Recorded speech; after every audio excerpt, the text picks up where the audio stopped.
દિવસ અકબર અને બિરબલ એ બે જાતા હતા. અકબરે બિરબલને કીધું કે હે બિરબલ, તમારા હિન્દુ સનાતન ધર્મની અંદર તો એ બધા એટલા બધા દેવતાઓ છે, એટલી બધી મૂર્તિઓ, પણ તમારા ભગવાનને નીચે ઉતરવું કરવા પડે. આ અમારો ખુદા જો ઉપરથી જ બધું કરે, સર્જન ને વિનાશ બધું ઉપરથી જ કરે. ભ્રુકુટી વિલાસ, આંખની પાપણ ફડકે ત્યાં સર્જની થઈ જાય, ઈ જ આંખની પાપણ ફડકે ત્યાં વિનાશી થઈ જાય. આ ભ્રુકુટી વિલાસ છે. તો તમારા ભગવાનને નીચે ઉતરવું પડે એનું કારણ શું? તો તમારા કરતા અમારા ભગવાન ન પ્રબળ કહેવાય?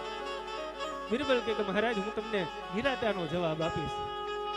એક દિવસ અકબર અને બિરબલ અને અકબરનો એક દીકરો એ ત્રણેય નૌકાની અંદર જતા હતા.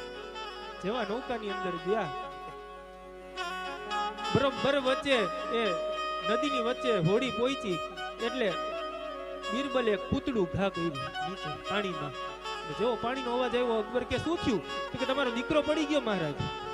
અને જેવું દીકરો પડી ગયો એવું નામ સંભળાયું એટલે અકબરે ઠેકડો માર્યો પાણીમાં. પાણીમાં ઠેકડો મારી અંદરથી એ દીકરાને કાઢવા જાય. જ્યાં દીકરાને કાઢવા જાય જોયું ત્યાં તો પૂતળું હતું. બહાર આવીને કે બિરબલ, આવું કરાય?